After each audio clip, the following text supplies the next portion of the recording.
कांग्रेस की एक और लिस्ट आ गई है। पांचवी लिस्ट में कांग्रेस के दो उम्मीदवारों के नाम का ऐलान किया गया है। उकलाना से नरेश सेलवाल कांग्रेस के उम्मीदवार होंगे, जबकि नारनौंद से जसवीर सिंह को कांग्रेस का टिकट मिला है। तो अब 2 सीटों पर उम्मीदवारों का ऐलान बाकी है, यानी कुल 88 सीटों के लिए कांग्रेस ने अपने प्रत्याशियों की सूची जारी कर दी है। सोहना और भिवानी ये 2 सीट हैं जहां पर ऐलान होना अभी बाकी है। 88 उम्मीदवारों के नाम का ऐलान हो चुका है। और कुल मिलाकर बड़ी बात यह कि हरियाणा में कोई भी कांग्रेस का सांसद इस बार विधानसभा का चुनाव नहीं लड़ रहा है। तो 2 और लोगों के नाम सामने आ गए। इस तरीके से कुल 88 प्रत्याशियों के नाम का ऐलान कांग्रेस की तरफ से कर दिया गया है। 2 जो सीटें बच रही हैं, खबर हमें यह मिल रही है कि दरअसल उनमें से 1 सीट समाजवादी पार्टी को और 1 सीट दी जा सकती है वामपंथी दल को, यानी 2 सहयोगियों के लिए सीट कांग्रेस छोड़ सकती है। हालांकि आम आदमी पार्टी के साथ तो गठबंधन नहीं हो पाया, लेकिन समाजवादी पार्टी और लेफ्ट को 1-1 सीट कांग्रेस दे सकती है हरियाणा में। ये 5वीं लिस्ट भी देखिए कांग्रेस की आ गई है।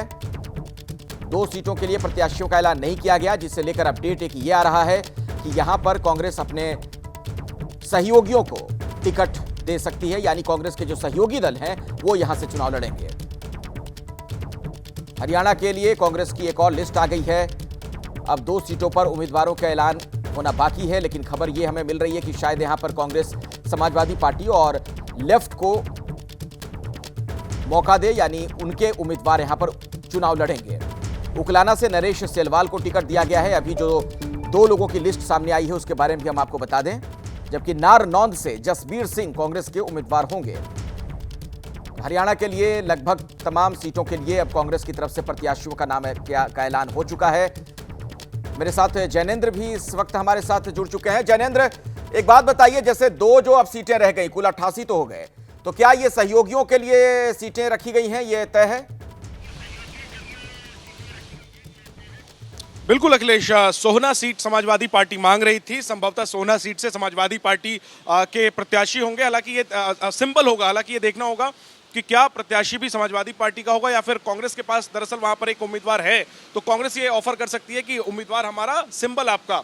क्या ये फॉर्मूला काम करेगा? और भिवानी सीट जो है वो संभवतः लेफ्ट पार्टी को दी जा सकती है।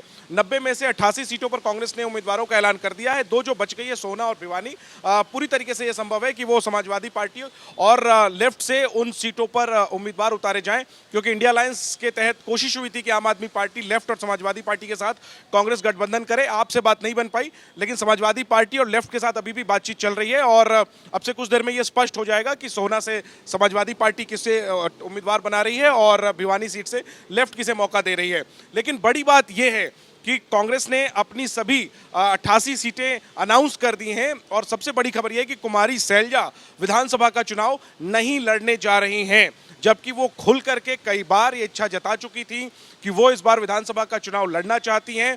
लेकिन पहले ही कांग्रेस के जो हरियाणा प्रदेश के प्रभारी हैं दीपक बावरिया, उन्होंने 2 टूक कह दिया था कि सांसदों को टिकट नहीं मिलेगा, जिस सांसद को लड़ना है वो आला कमान से बात करे। और आखिरकार सांसदों को कांग्रेस ने टिकट नहीं दिया। कैथल सीट से रणदीप सुरजेवाला जो राज्यसभा सांसद हैं वो लड़ना चाहते थे, लेकिन उनकी जगह उनके बेटे आदित्य सुरजेवाला को कांग्रेस ने टिकट दिया है। और उकलाना सीट, आखिरी में जो 2 सीटें बची हुई थी उन पर सस्पेंस इसलिए था सैलजा को लेकर, क्योंकि उकलाना सुरक्षित सीट है और अनुमान लगाया जा रहा था शुरुआत में कि अगर सैलजा चुनाव लड़ेंगी तो वो उकलाना सीट हो सकती है। लेकिन सैलजा को तो टिकट नहीं ही दी कांग्रेस ने। सैलजा जिस अपने करीबी के लिए टिकट मांग रही थी, कांग्रेस ने उनकी भी नहीं सुनी और उकलाना सीट से